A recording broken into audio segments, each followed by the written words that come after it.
New York City. We're covered in this city by stone, steel, concrete, a bunch of materials that have built the city from the ground up. From a lush green garden, Eden of the West, to a beautiful built city that rises to the skies.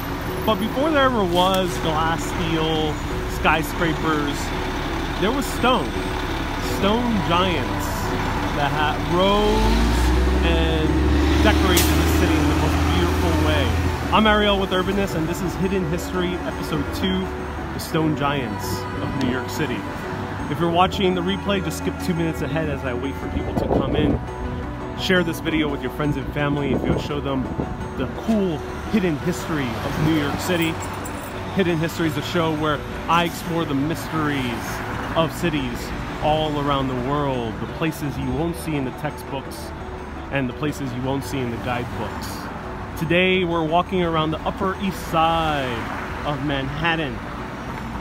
Right now I'm on Park Avenue looking at the beautiful buildings of one of the richest places on earth,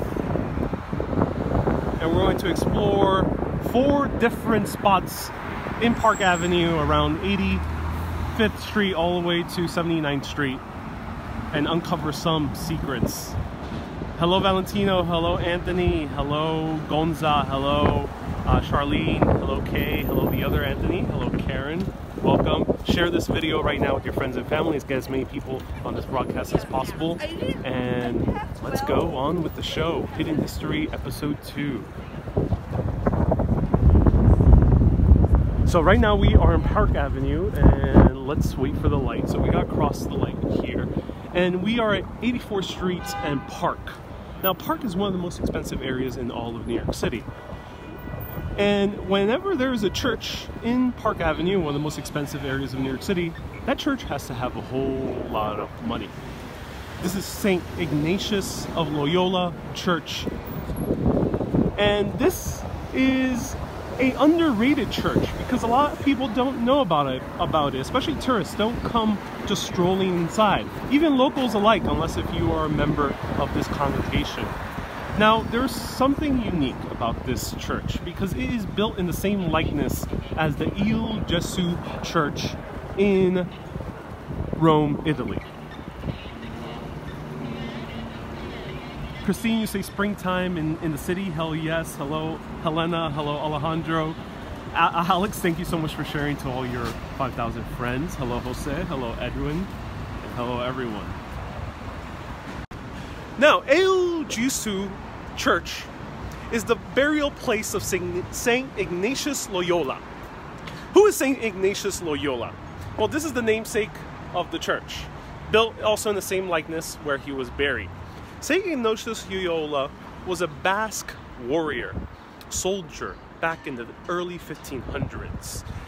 Now, why is there a saint that used to be a soldier? Well, he had a very interesting life. In his early days, being a soldier, fighting in multiple wars throughout Europe, he ran into many duels, killed many men, slept with many women. And that was most of the life of Ignatius in the beginning. He always thought himself to be a warrior, to be this man living on the edge of life, until he hit the Battle of Pamplona.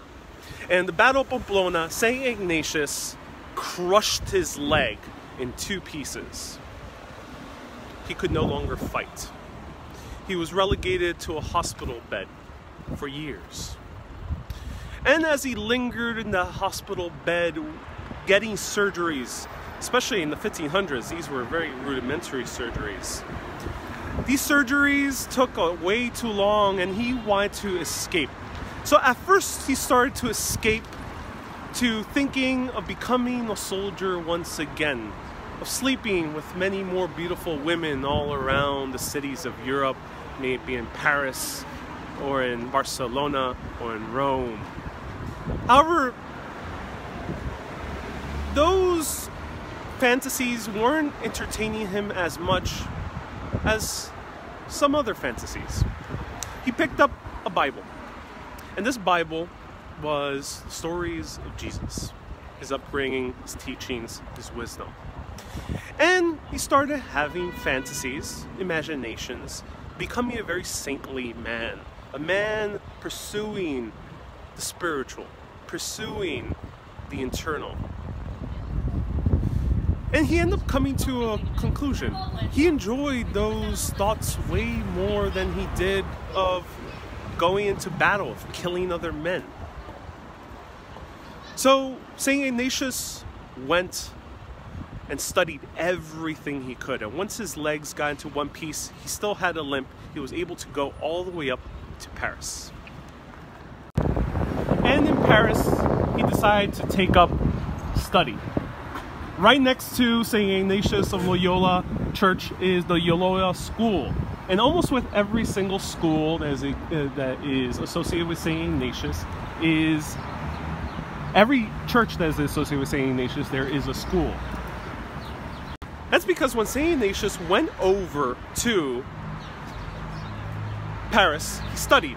He went to first learn how to read and write very well, and then he was such a good study, he went directly to university, learned multiple languages, learned everything he could about spirituality, about Christianity, and about math and sciences and navigation. He learned everything he could. And he started a society with 10 other people in Paris called the Society of Jesus.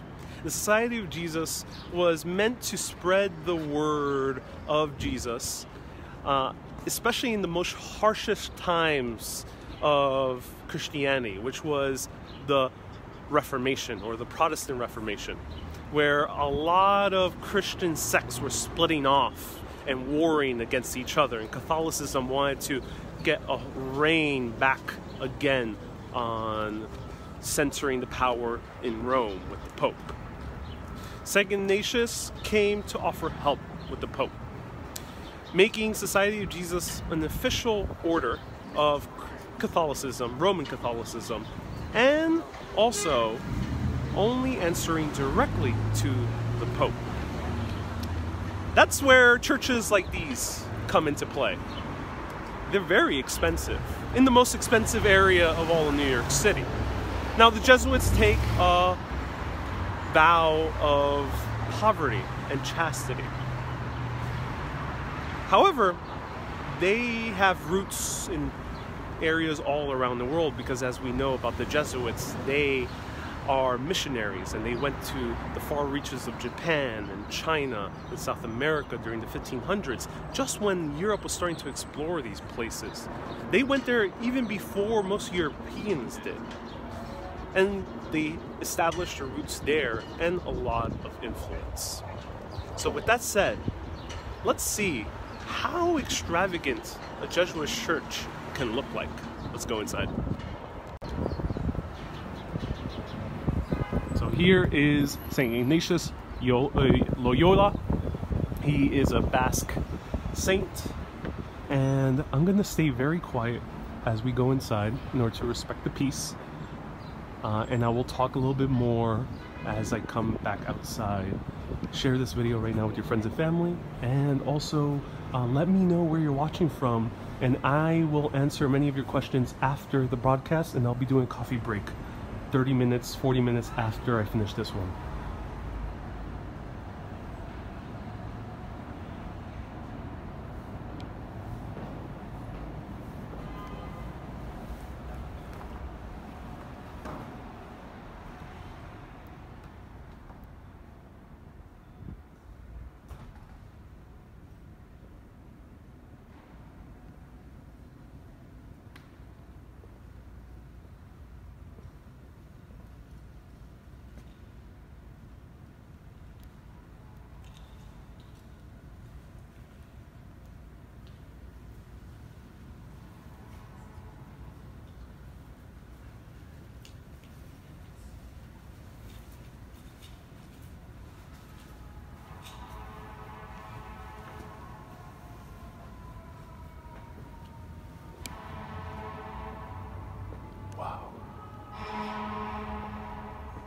So this is again modeled after Il Gesù in Rome, Italy.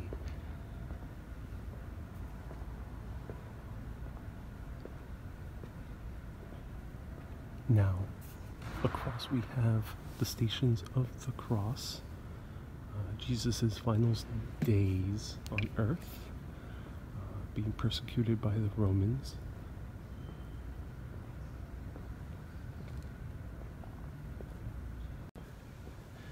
Now, the church was built in the mid-1800s, and it was built in the Byzantine style.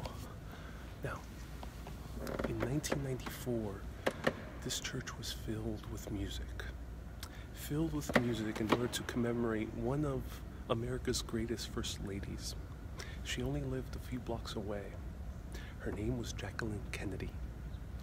In 1994, her funeral was right here. The music that was playing was specifically composed for Jackie O, and it was played on these pipe organs. Now, these pipe organs are special because these are the largest mechanical pipe organs in North America. Over 5,000 pipes, and it weighs over 20 tons. Jackie Kennedy was one of many other famous people buried here. Had a funeral here, including Philip Seymour Hoffman, the actor. Now let me show you a little bit more of the details.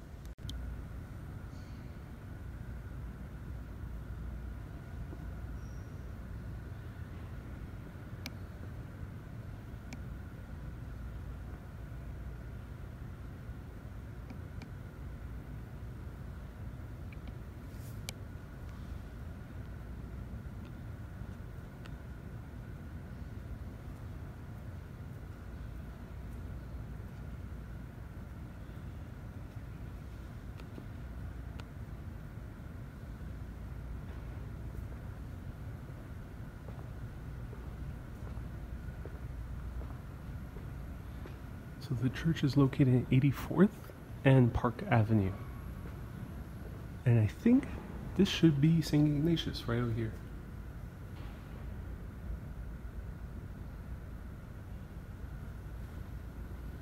Yes, they do, Ian. They do have organ recitals that people can come in. Check out their website, St. Ignatius of Loyola, in New York City. And you should see it here.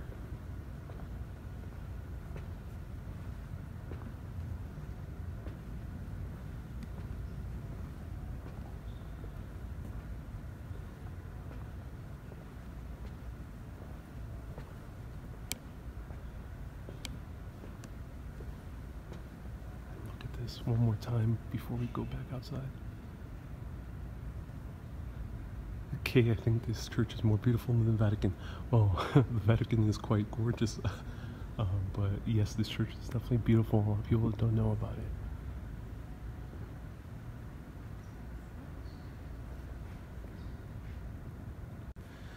So, the Jesuits, they have immense power, because they have roots in every single culture all around the world.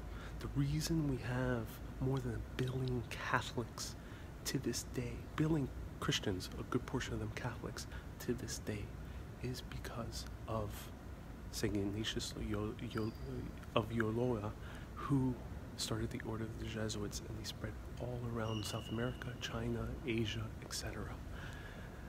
Now, the cool thing about this is it gives an indication to the start of globalization. I'll continue that outside.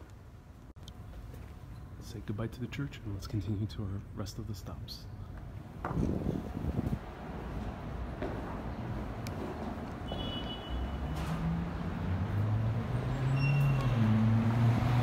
So back outside, and we are now going to walk to our second stop, which is going to be a hidden stone head in front of an unassuming Upper East Side townhouse.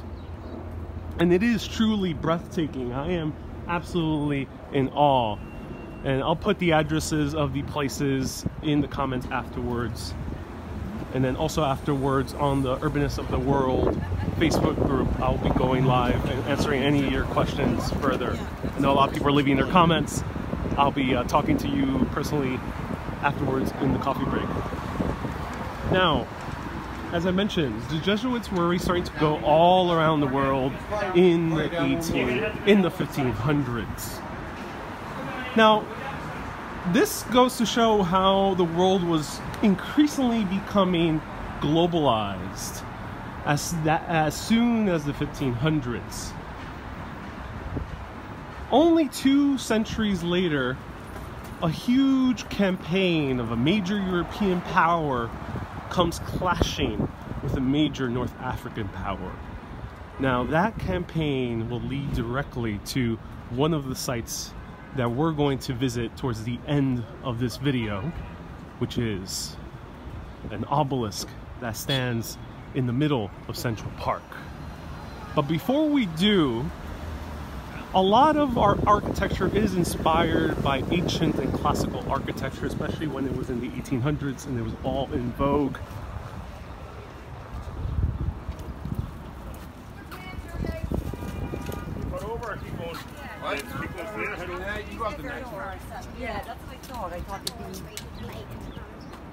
Ooh, and look at these apartments. Now, the cool thing about the Park Avenue buildings is that some of them, there's some like very skinny modern ones in the middle of the 2 older ones.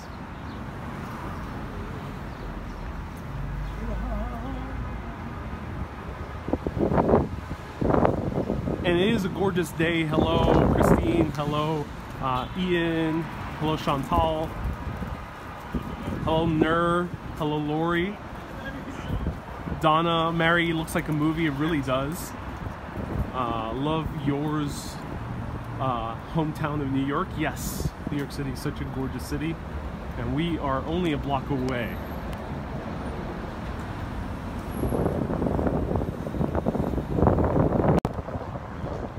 So, I mentioned stoneworks. We took a lot of cues from classical architecture, such as cues from Rome, Italy, with El Gesù Church being basically rebuilt here in New York City, but also theaters that looked straight out of some combination or some kind of coalescing of different classical elements all jumbled up together to give you this sense of grandeur, taking note from the Roman, from the Greeks, from the Egyptians, and from everything else. Now, one of those greatest theaters was opened in 1927. That was Ziegfeld Theater, by Florence Ziegfeld was the founder of the Ziegfeld Follies, which was probably one of the most grandest vaudeville spectacles that there ever was in the world. It was known all around the world, and a major Broadway musical was made after its honor back in the 1970s, produced and directed by Hal Prince, one of the most famous Broadway directors. Now, this Ziegfeld Theater was legendary because it was known as the Mount Rushmore of Art Deco architecture. It was extravagant, huge stone structure with these 10-foot wide columns. Now, those columns come very important to a little spot here on 80th Street between Park and Madison. Because as Ziegfeld Theater was getting older and older, in 1966, the Broadway producer Jerome Hammer was driving around with real estate developer Zachary Fisher. And as they were driving around, they passed by through the Ziegfeld Theater, which used to stand in 54th Street. And it was this grand theater. However, by the 60s, Broadway was kind of declining. Theater wasn't really that popular. Movie palaces really started reigning. And Zachary Fisher mentioned, oh yeah, that place, it's going to be destroyed. We're going to build a skyscraper in its place. And Jerome Hammer, being a Broadway producer, jokingly said, okay, can I have one of those heads, one of those stone heads? And he just said that jokingly, and Zachary Fisher was like, yeah, sure. And they kept on driving. Now, that stone head was this massive head of a female Greek goddess. 4 months later, Jerome Hammer, on this quiet, bucolic, Upper East Side street in front of his townhouse here at 52 80th Street, wakes up to these massive cranes leaving something, a surprise. What is that surprise? Let's check it out. That surprise on 52 80th Street between Park and Madison is a stone head. That was one of the stone heads on the 10-foot wide columns inside the Ziegfeld Theater. And it still is here to today. Now, Jerome Hammer apparently moved out here in the 1980s. And he left the stone head. So whoever moved in here just kept the stone head. Now, that's a very heavy stone head. To move that, you would need a huge high-power crane. That's why it hasn't been moved ever since. And it's right here in front of this townhouse. So Jerome, even it goes to show, even when you say something jokingly, it just might come true. Now let me show you a photo of the Ziegfeld Theater as we go a little bit further down here. And Donald, thanks for bringing history alive. My pleasure, Donald. Thank you so much for tuning in. I appreciate it. For anyone who's watching, be sure to share this video so we can have as many people here tuning in. And let me show you the Ziegfeld Theater. So the Ziegfeld Theater is gorgeous, gorgeous theater. It's super windy here today. Welcome everyone. Is this close where the Jeffersons lived? I don't think so. I think the Jeffersons lived in Harlem, which is kind of close, but still like 2 neighborhoods down.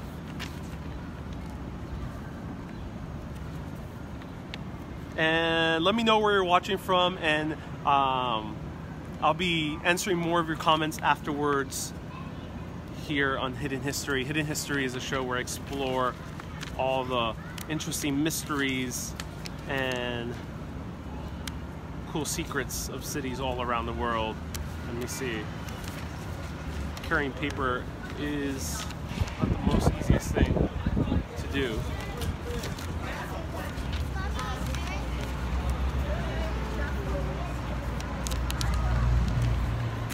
Oh, I don't have a printed version of it.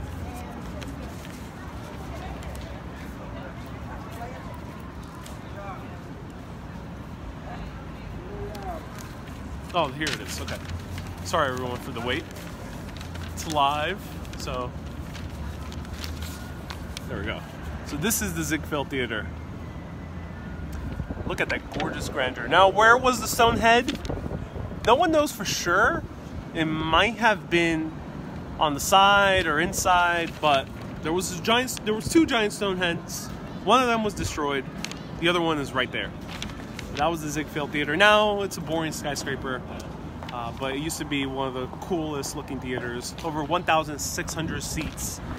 And it was also the theater that premiered basically the show that started the Broadway musical, which was Jerome Kern's Showboat. And that's where it started, and that's where it really became a huge deal. That's where the Broadway was founded, in essence. It was destroyed in 1966, and it was a huge travesty on the end of New York City preservation. And speaking of New York City preservation, Jacqueline Kennedy was a very strict preservationist, and she helped preserve Grand Central Terminal. She fought to preserve many other buildings all around the city because the Ziegfeld Theater was destroyed, and also Old Penn Station. Now, we're crossing Madison Avenue because we're going to the Met. Isabel, gracias por mirando. Thank you so much for watching, Isabel. For anyone who's watching in Spanish, yo voy a traducir después esto en los comentarios. Esta programa semanalmente va a ser mayoritariamente inglés, pero las otras programas que hago durante la semana va a ser en español. Un poco español. So here's Madison Avenue. It is a very packed day today. You'll see a lot of people dressed in green because it is St. Patrick's Day. Today, let's go in front of the Met.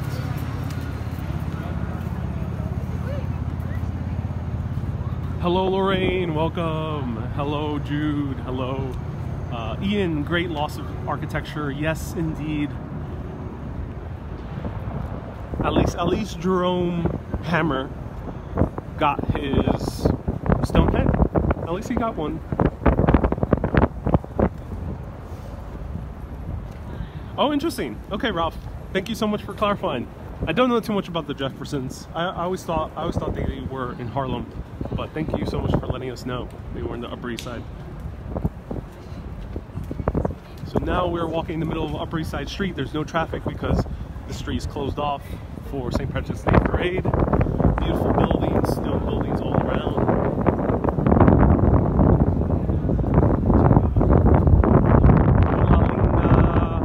Hello everyone. Jose, it is a very brisk 47 degrees Fahrenheit today.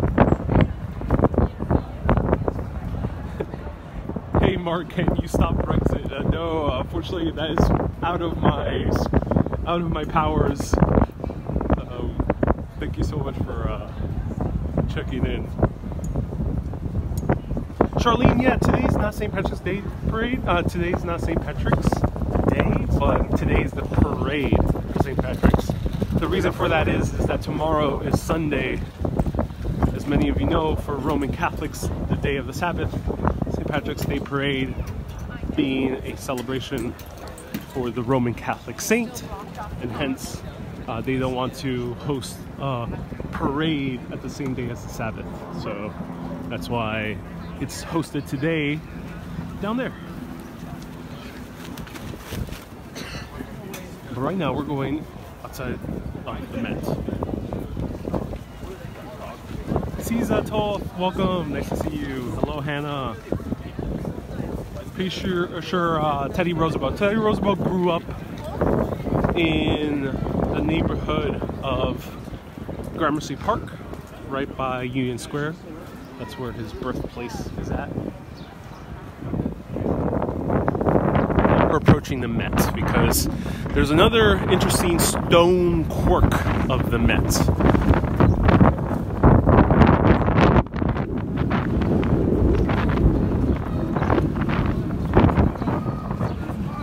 Will I be filming the parade? No, I just ended. I'll be filming the parade. I am instead doing history and other things, but I cover a lot of Irish history in most of my videos previously. So there's a strange quirk. Let me actually go across the street. Do this across the street. Now, look at the Met. I'm showing it to all of you. Do you notice something weird about the Met? Look a little bit above. Look towards the top of the Met. Isn't there something odd? Let me know in the comments.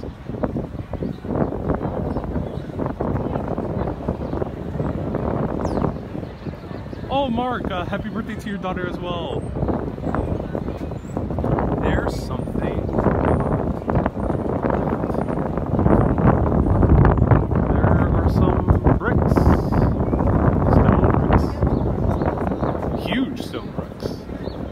Same material as the rest of the Met, same material as the statues above those stone bricks. Why is that?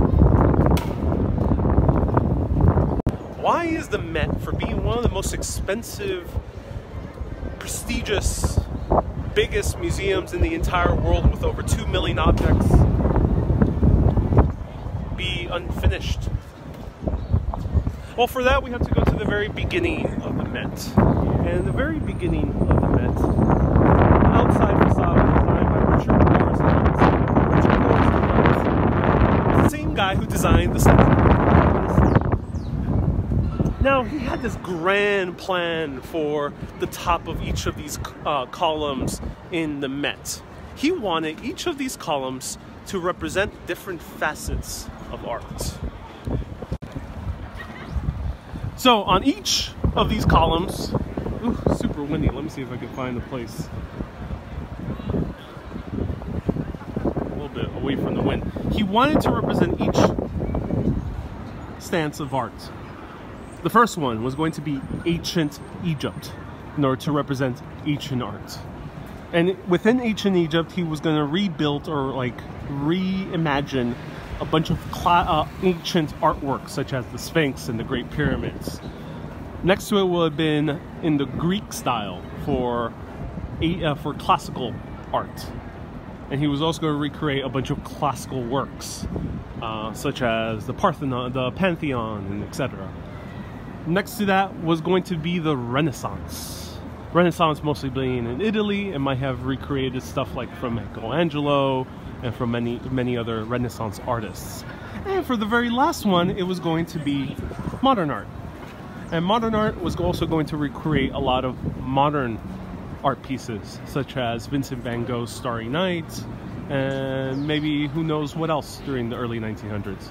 Actually, Vincent van Gogh might not have been one of them. Might have been something else. But it would have been modern art. Now, the thing is, that was very ambitious. And the Met, by the time it was being built, was already running out of money. Look at all the fine details that the Met already has.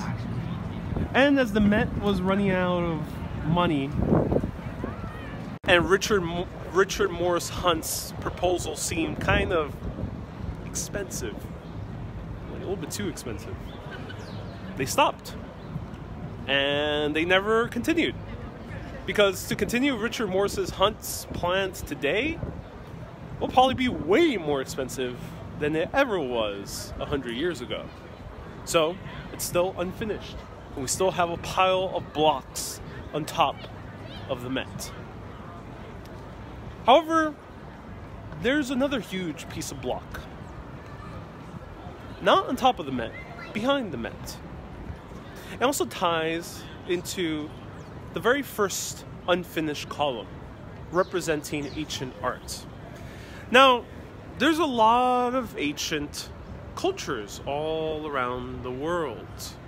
There's the ancient Mesopotamia cultures, the ancient Sumerians, the ancient Assyrians, the ancient Indians, the ancient Nubians, etc., etc. The list goes on.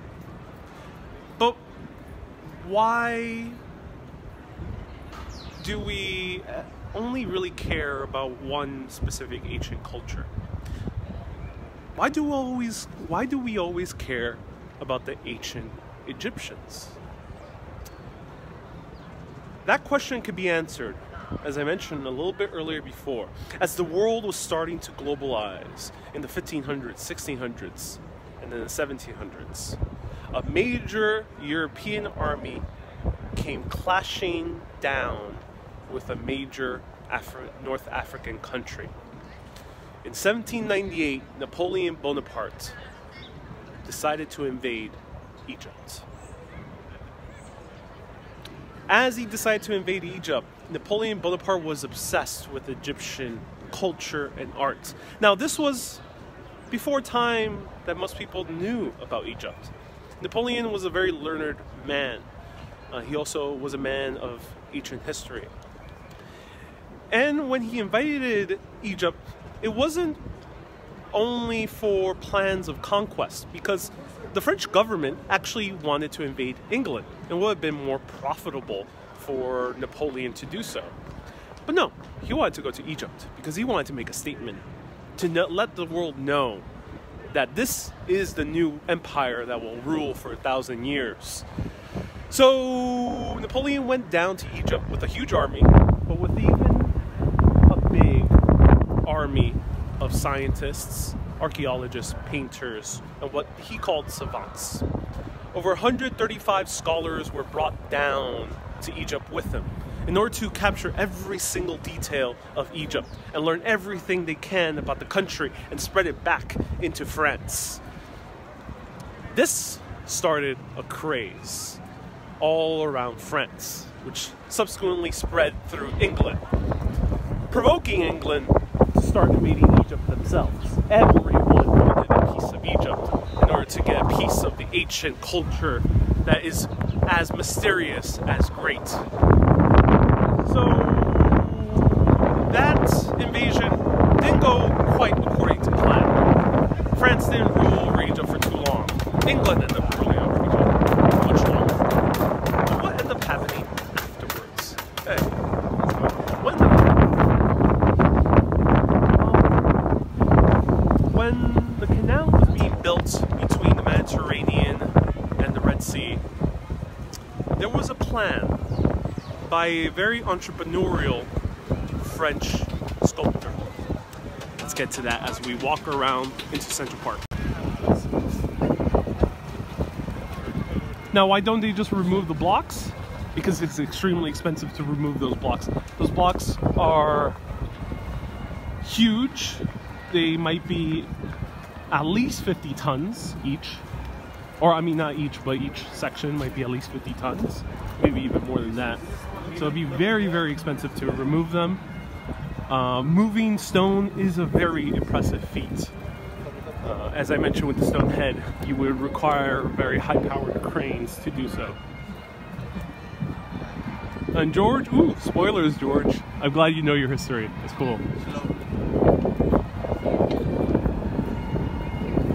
Ian, yes, I do plan on going to the vessel soon, probably during the middle of this week. And Hidden Histories every Saturday at 1 p.m. So stay tuned every Saturday, 1 p.m., including next Saturday.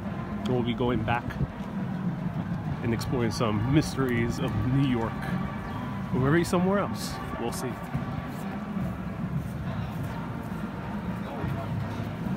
So in the beginning, once the French and British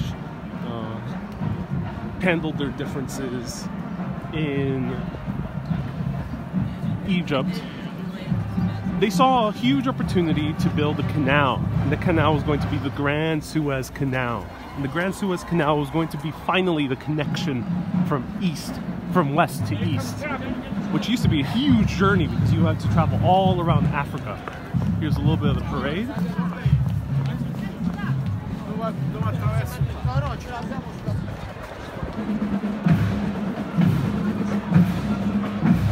Miners' Gate. And yeah, you can hear the bagpipes in the background.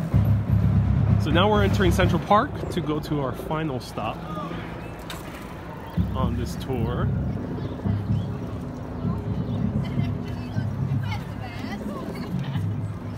Sculptures of some bears.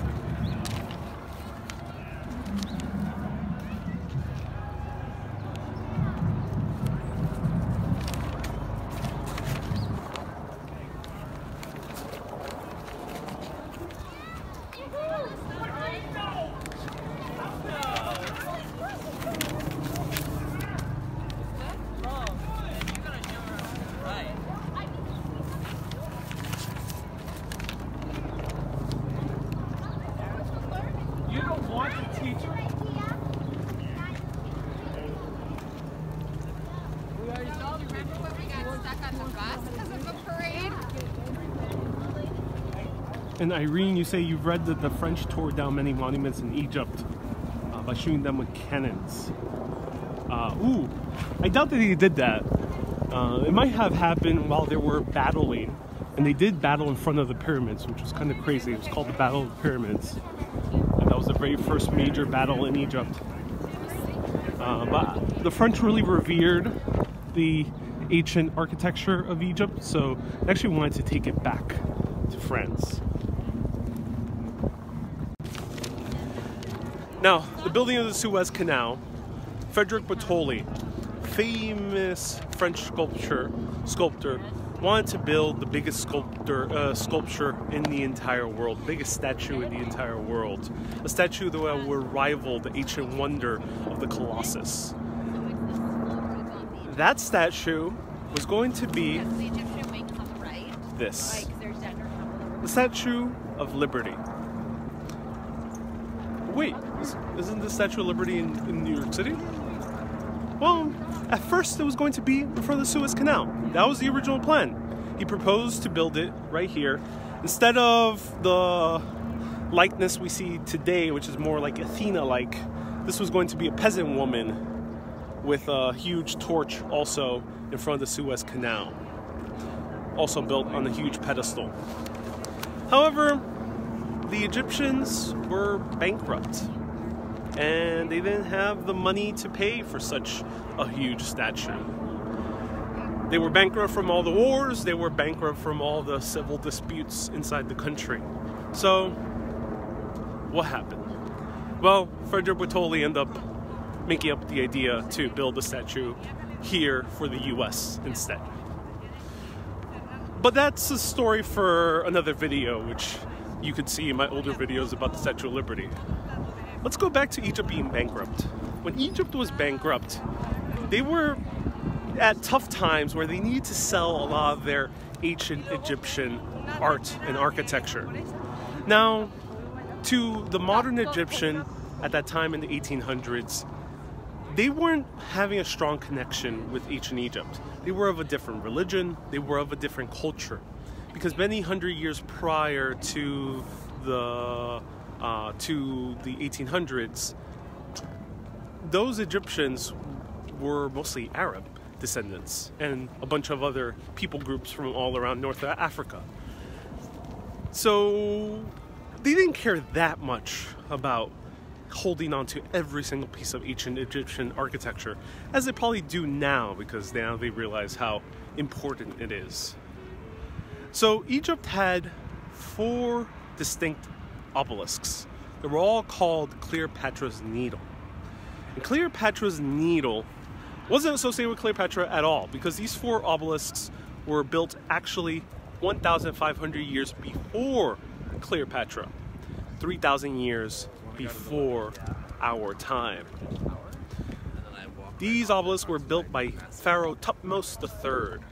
Pharaoh Thutmose III wanted to show his grandeur, his epic leadership skills for uniting Lower and Upper Egypt. So he built these grand obelisks that were more than 250 tons heavy, all the way in the quarries of Arwan, and shipped them all the way up the Nile, up into Lower Egypt. Now, the northern part of Egypt is actually called Lower Egypt, and the southern part is actually called Upper Egypt. It's because the Egyptians viewed the world opposite, and they viewed it opposite because the Nile actually runs northward rather than southward.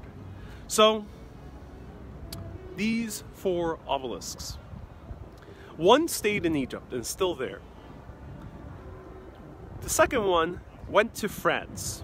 Of course, the French finally got one of their obelisks.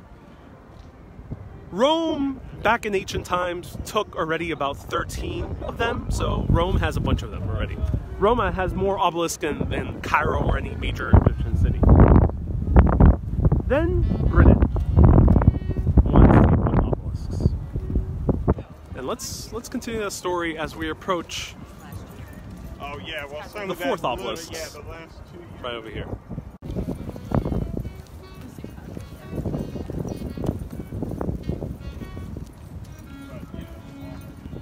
And Lashara, how do you see my past videos? Go to the Urbanist Facebook page and click on the videos tab. All the links to see my previous videos. There's also a book recommendation. and there's a bunch of other awesome links on the description of this video. So click on the description and you'll see them.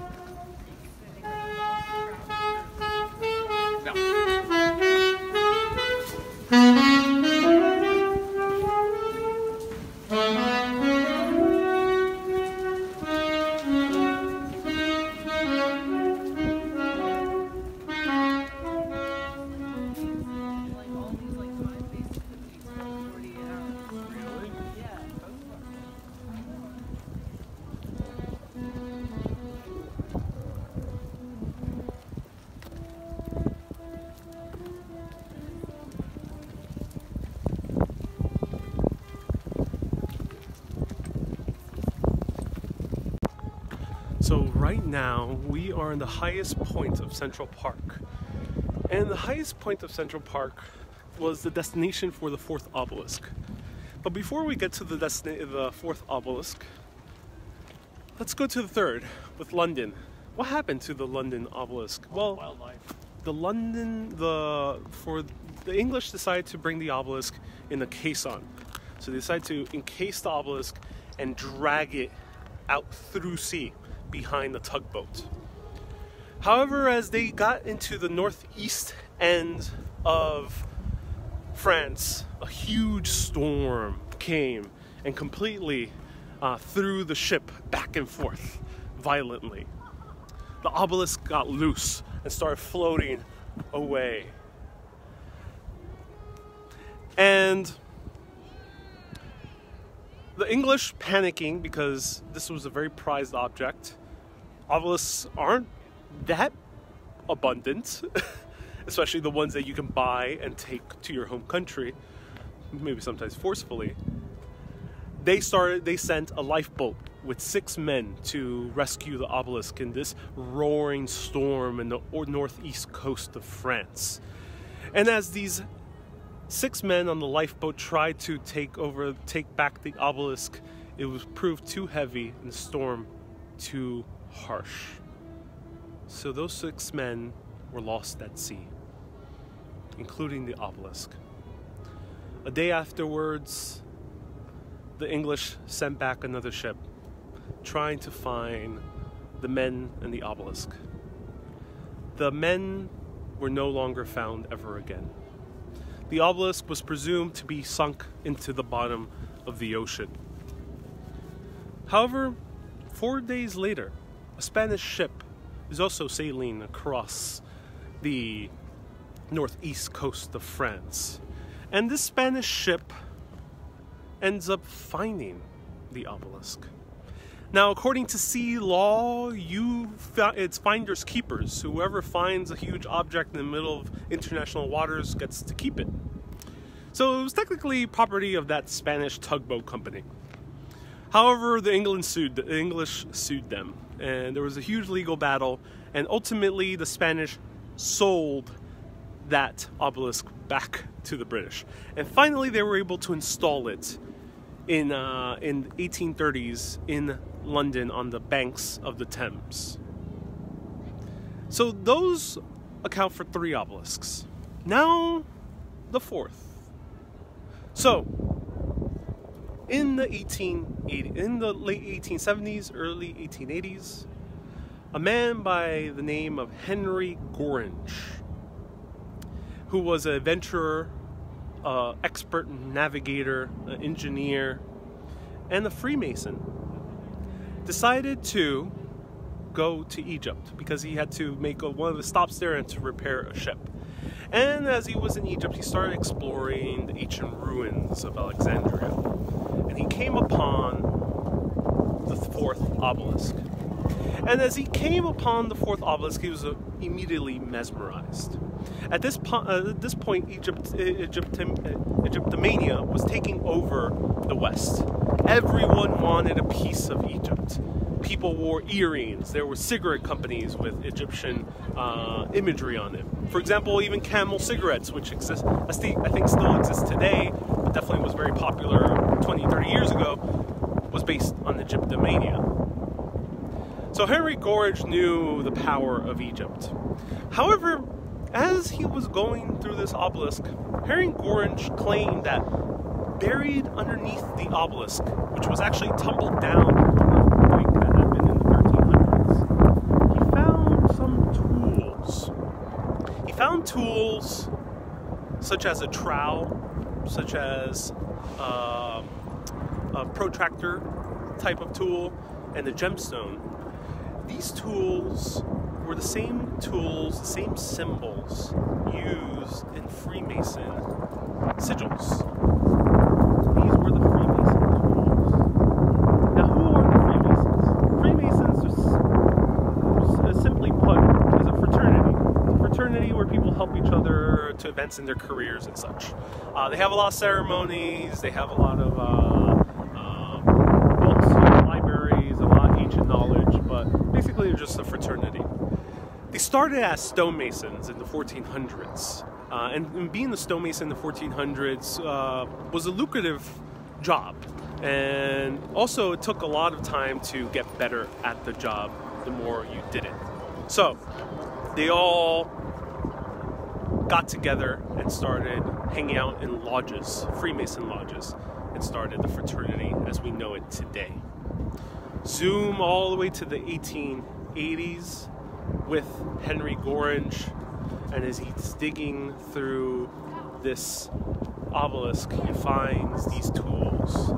And he claims that these tools were a message directly from ancient Egypt, from the Masons of ancient Egypt, contacting him now as a sign that he had to bring this obelisk back to America. Now, whether that is true about these tools, Masonic tools being found under the obelisk, are true or not, no one knows for sure. What we do know for sure is that Henry Gorringe came back to New York City and convinced one of the most richest men in America at that time to donate some money to bring over the obelisk. That man's name was William Vanderbilt. Now, you might recognize the name Vanderbilt. It's the name of the huge railroad tycoon family. They're the owners of Grand Central Terminal.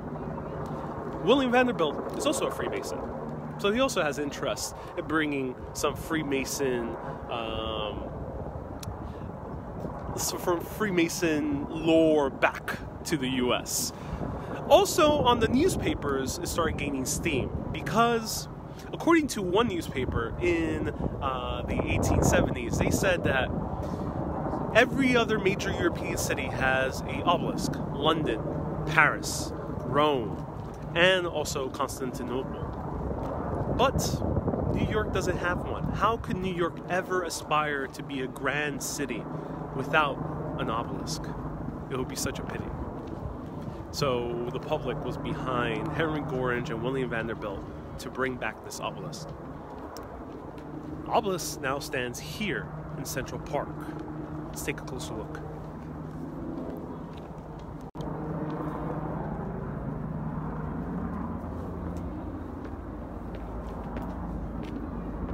So here is Cleopatra's Needle on top of the highest point of Central Park. And thank you so much, Kay, I appreciate it. And hello, Charlene, welcome. I'm so glad you like my coat. Your husband likes my coat, thank you. And thank you, Ellen, I'm doing well. So here, Cleopatra's Needle. 250 tons of granite, 69 stories, 69 feet tall, which translates into 7 stories tall. Hieroglyphics still seen on the side. Even though this was built by Pharaoh Thutmose III, only a few pharaohs later, Pharaoh Ramses II added some of his own hieroglyphics onto this, basically instilling himself into the storyline of these hieroglyphics. This is the oldest man-made object in all of New York City. It stands on the 50-ton pedestal, and this 50-ton pedestal was built by the stonemasons with some crabs underneath, and these crabs were inspired by the Romans, which used to place their obelisks with crabs on the bottom. How is it so well preserved? Well, it was actually restored just a few years ago.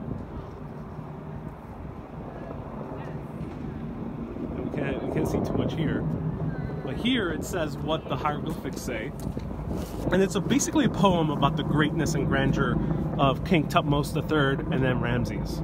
It says, Ramses, beloved of Amun, whom Ra created in order to make Heliopolis festive and provide the sanctuaries of him created with food offerings.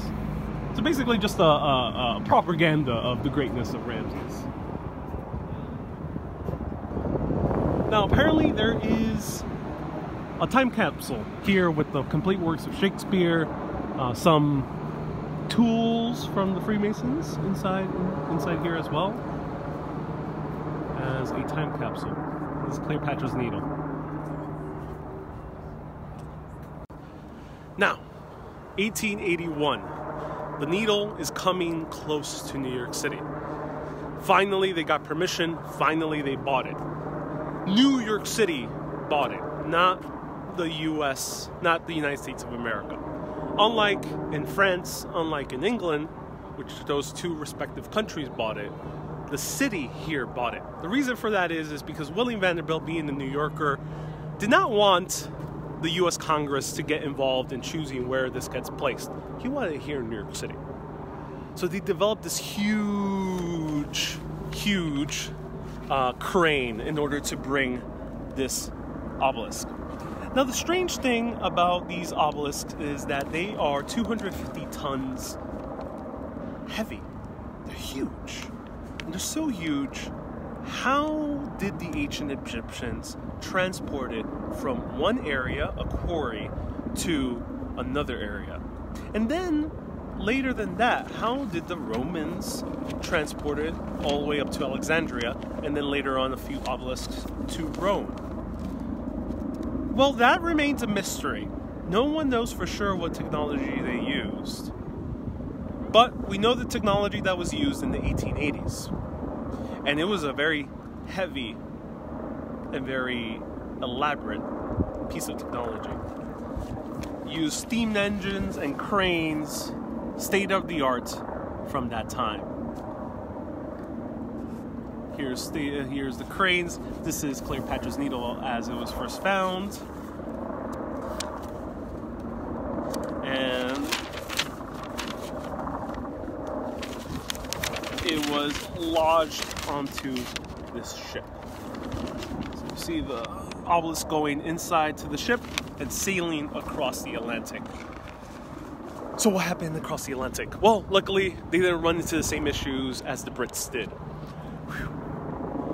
It arrived all the way at the west side of Manhattan, right by 96th Street, around there, right by the Hudson rail yard.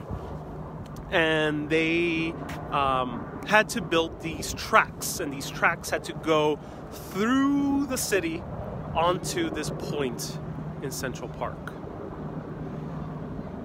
Now that took a while, even with steam engines. It took about 3 city blocks per day to get here.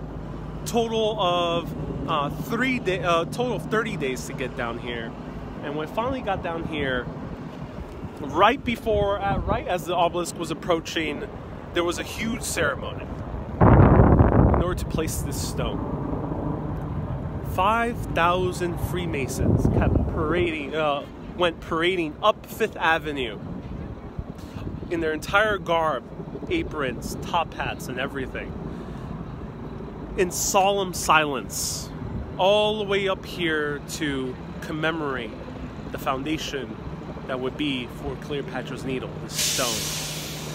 Now, the interesting thing is that they did this odd ceremony. A lot of people don't know exactly why. They poured some oil on the stone. Then they poured some water on the stone. Then they poured some wine on the stone. Complete silence. This was covered by the newspapers. There was many other onlookers, but no one knew the details of why they were doing what they were doing. And then when they finished, they clapped 3 times.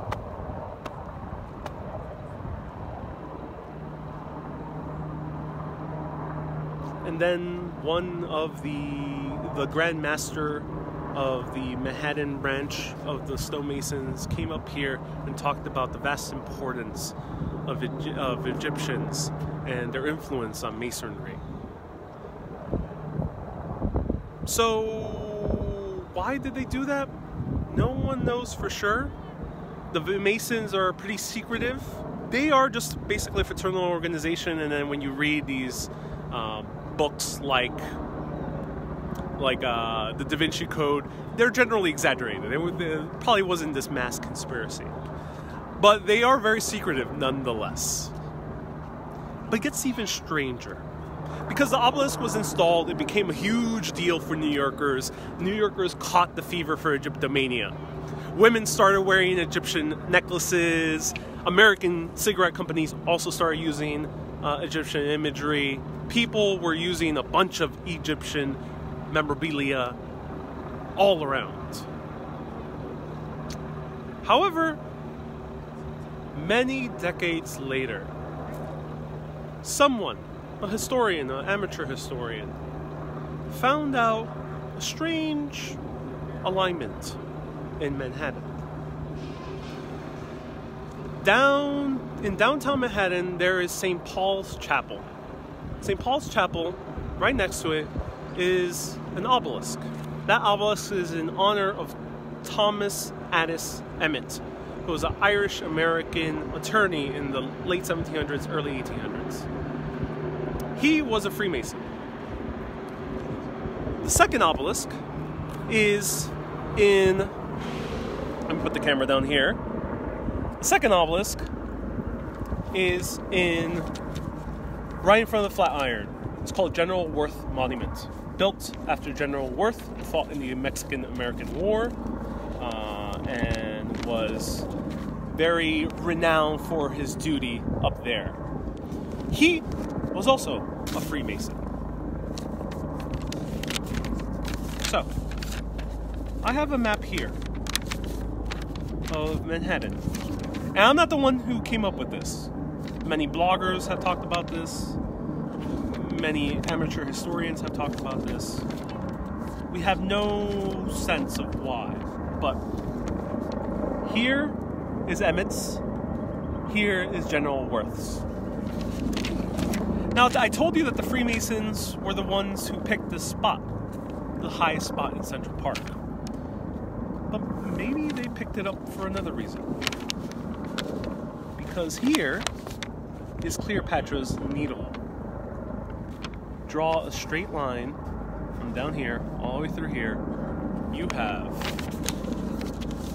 a straight line that goes through all the obelisks. And I'll draw the straight line just to visualize.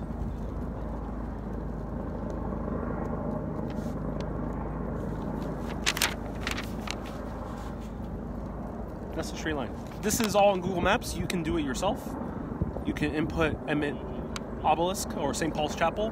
You can put General Worth Monument, and you can put Cleopatra's Needle, and you'll come up with this straight line right through these three. Now, only a block away from General Worth is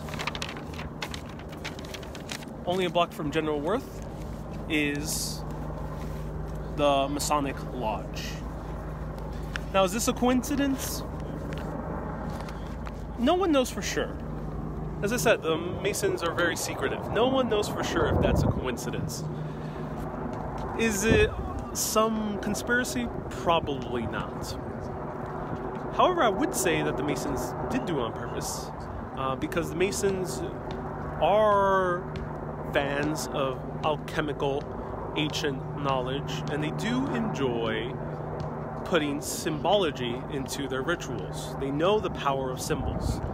Even though the symbols don't inherently mean much, sometimes, they know that it is powerful to have some sort of symbology and make it up as you go. And that's the strange alignment that is in New York City with this beautiful Cleopatra's Needle.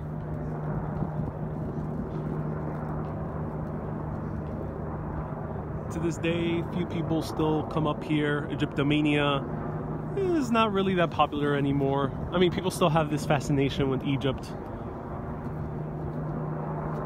but definitely nowhere on the levels that it used to be. And you you can read the translations here.